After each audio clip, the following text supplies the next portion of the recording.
Good day, everybody. This is the WeCode Mentors podcast, the place where tech meets curiosity. So I am John Asalu.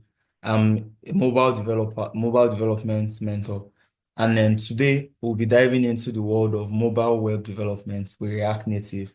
And with me here is our incredible guest, Kwagam.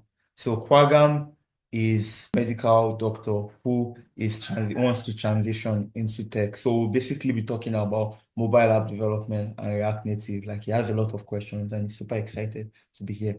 So Kwagam, the stage is yours. Hey, man, Kwagam here. I'm super excited to be here and learn more about React Native and mobile app development. So let's do this. All Okay. right, let's start simple. How were apps being developed before React Native? Okay, so the two main, I mean, before Android and iOS, they were Symbian phones, but so this isn't kind of like a very deep history lesson. Yes. Let's just start from Android and iOS because those are the two main devices with the largest share that occupy like 98% share of the mobile market right now.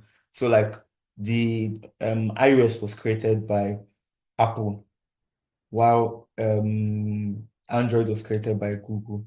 And so basically, like the idea was that like you had to use specific languages. So you had to use Java for Android development and what is it call it? And then Objective-C for iOS. Because those were what's the platform, like the actual platform. That was what they were written in. So those are the languages you had to use. Could also use like C++ to get like, but majorly those were like the two languages that you had to use that you were restricted to developing mobile apps. And then when you want to like to each of them has their separate store. So if you build an Android app using Java, then you publish it to the Play Store. If you build an iOS app using Objective-C, then you publish it to the App Store. So what is React Native?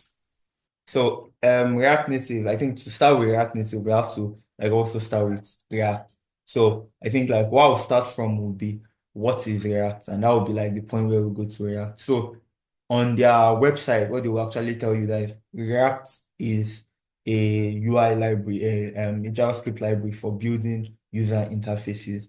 And so what does this like actually mean? Like what does actually mean? So like the goal of React is literally like rendering to just like render UI for it was originally designed like for web applications. But React itself like was not just designed to target one platform. So the way React works is that it renders UI, but it doesn't really care about what platform. It's not platform specific. So the way you get React to actually target the web is you use something called React DOM. It's a library that allows you to target the web specifically. And so the idea behind React was that like you can essentially use like knowledge of React and JavaScript to basically render UIs. And so that's how that ties into React Native is now. React Native allows you to go a step further and to target mobile devices using the React library. So instead of learning Swift for iOS and Kotlin for Android, I can just use JavaScript. Exactly. So, because now the languages that are being used, more modern languages were introduced for iOS, which is Swift, and Kotlin for Android. And so the idea is that like rather than having multiple, because you would have different code bases written in different languages and using different patterns, different technologies, because the tools that you use for iOS and Android development are different. You use Android Studio for Android development. You use Xcode for iOS. So they are actually like it's a different ecosystem entirely. And so like what React Native allows you to do is that like, oh, I have knowledge of React. I can use this to basically build apps for Android and iOS. And it's actually not just even limited to Android and iOS. You can actually target other platforms like desktop applications. You can target desktop applications for Windows, for the Mac, and also for Linux. So you can also target like TVs and all of those stuff like auto vehicles that run with Android and iOS. You can also use like React Native to target those things. And it's also being backed by Facebook. So also Meta is what it's called now, but and also other like big companies use them. Tesla uses them, Airbnb, Instagram, and this Shopify. There's another company I'm thinking of. Microsoft also use them for Microsoft Office. So it's actually even being used by these guys. There's the PlayStation. The interface is built actually using React Native. Oh, that's insane. So if I'm already familiar with React for web, does that mean I can just jump into React Native? Yeah, so pretty much that, yes. So if you know React, you already understand concepts like components, props, and states. The only difference is the tags that you'll be using. So instead of using tags like div and span, which are for the web, you would be using your own tags like view and text because that's to indicate that it's for mobile platforms. Okay. So let's say I'm a young developer. I just started. I'm thinking about building my list of mobile app. What should I, why should I go for React Native over something like Flutter or the native development that came before the React Native? Okay, so reusability is like a big major part. The idea is that like once you've written your this thing, you can write your application once and then you have it run on multiple platforms. It will run on iOS, run on Android, or and any other platforms that you choose to target as like the demand increases. Maybe you want to, so it's like a much more simpler process. So why would you choose it over something like Flutter? Now, Flutter is great if it was just only support for desktop and mobile applications. But if you want to support something like the web, React Native is already steps ahead. It's major steps ahead because it uses React for the web. So React Native is major it has major steps ahead compared to using Flutter for web. So if you are just to target something like if you are just maybe like targeting like just a mobile app and just desktop, you could stick to just.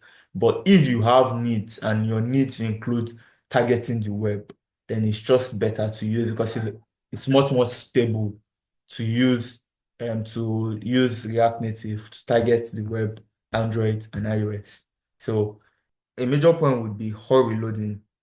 So once you make your changes, you get to see them instantly. There's no need for you to compile the whole application, which can take like a long time process. And then there's something called like Expo, which like we won't show.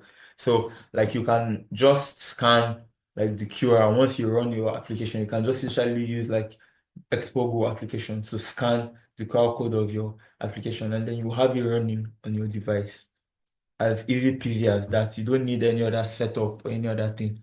The hot reloading sounds like a game changer.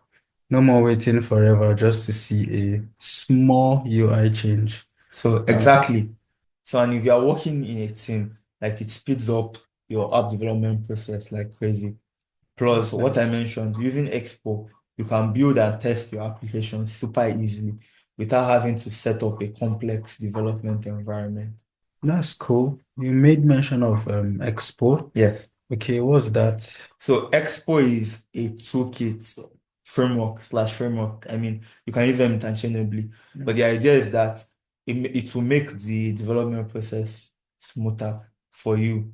So it will come in, it comes with built-in APIs for things like camera access, push notifications, location tracking, so that I don't have to write native code for those features. So if somebody is new to React Native development and they don't have any native experience, I'll advise them to get started with Expo because it allows them to jump through over to jump over a lot of like setup processes that you have to do, like setting up Xcode for your for iOS development and then setting up Android Studio. You can like jump over a lot of processes and then it makes like things easier so you don't have to like write native code for a lot of those features. There are a lot of packages that as that put things like that you will need like camera access together, so that it's easier for you to actually achieve those things with using Expo. All right. Let's say I want to build a React Native app today. What's the first step? Okay, so the Well, first step would be you need to have Node.js installed. So because Node.js allows you to use something which is like very important for any type of like JavaScript development, okay. professional JavaScript development. It gives you access to something that is called NPM. So NPM is Node Package Manager. That's what, so when you want to install Node.js to give you access to NPM, NPM is the what allows you to manage packages. It's the biggest package manager library, JavaScript package manager library. You use it for React applications, Node.js applications, and for React Native applications, and for other types of JavaScript development. So once you have npm installed, you can then now use this command. You can use what's called create expo app to essentially create your expo app. So you would use this command. You use the npx command. So what npx does actually is that instead of having to install, there's something called like a global. There's some packages here that you have to install globally to be able to use. So what npx does is that it makes that process a lot more simpler for you. So like instead of you having to install a package globally and then maybe run into configuration issues, you can just use npx to help you with that process, and it's to just look for the executable on npm and then help you to create your application. So the command will just be npx create expo app, and then whatever you want to name, let's say my first app, then you would name that, and then to create like your expo project, your React Native and expo project. And then all you just have to do is now you now have to go into like that project. And then once you go into that project, you can now see your code. You can open it up in Visual Studio Code using code dots. And then once you now have that, the next thing is you now want to start your application. So you can use npm start, basically start your React Native application. And so now you would have like a working React Native application. Wow. Just like that. No 10,000 dependencies or setup nightmares. No, so like none of that process. And if you have Expogo installed on your phone, you can literally just scan the QR code and see your app running in seconds. Hmm. All right. Let's be real. Every tech stack has its struggles. What are some common challenges React Native development face? Okay, so React Native is actually really great, but it's not always as fast as true native apps. So that's number one.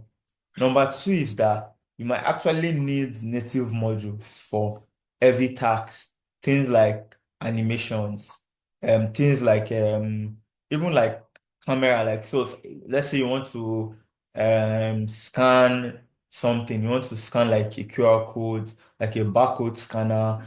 You might want to do something like with machine learning, like using machine learning like to intelligently scan something and then detect something.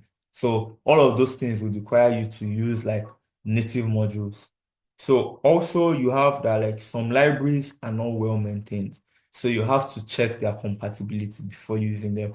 So there's actually like a website that actually helps with this React Native. Once I like remember the link, but there's like a website that helps with this that will help you tell like when last like changes were made, like when the last, so you can know like how up to date the library is. So like there's a this thing, I'll try to like drop that somewhere in the listing. Also like debugging, which is debugging can actually be very tricky. So because you are working with JavaScript and with native code, debugging can get a bit complex.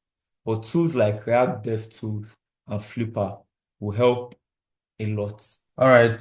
Before we wrap up, what's your best advice for a young developer getting into React Native? So my advice would be like start small, build something simple like that does something like maybe a simple to-do list app, a weather application. Just build something that has like a single functionality to get comfortable with React Native, and then you can now start to expand. So maybe you can start with an app that does one thing, and then you can now have it like you can start with an app with a single screen app that does just a singular thing, and then you can now start to expand features to have like multiple screens that might do similar but not exactly the same thing. Also, use Expo first, so to simplify a lot of things. It's like I cannot like overstate this enough. It will simplify your life, like it will simplify a lot of things for you. Also, join the community. So React Native has an amazing Discord, GitHub has an amazing Discord, GitHub, and Stack Overflow community. So you can join this, ask questions, contribute, and grow. Yeah, these are some solid advice. All right, folks, if you're looking to break into mobile web development, React Native is definitely worth a shot. Huge thanks to Mr. John Asalu for dropping all this knowledge today. Okay, so thanks for coming on the show. And so if anyone wants to connect or you have questions, you can hit me up on my social media. So I'm on X as Tolulope Asalu. So you can reach me there. I think Instagram is also the same thing, so you can also reach me there. On LinkedIn, I am John Asalu, so you can also reach me there. So happy coding. So, and that's a wrap for this episode of the We Code podcast. So, if you've enjoyed this, don't forget to follow us, share this episode with your fellow devs, and stay tuned for more tech deep dives.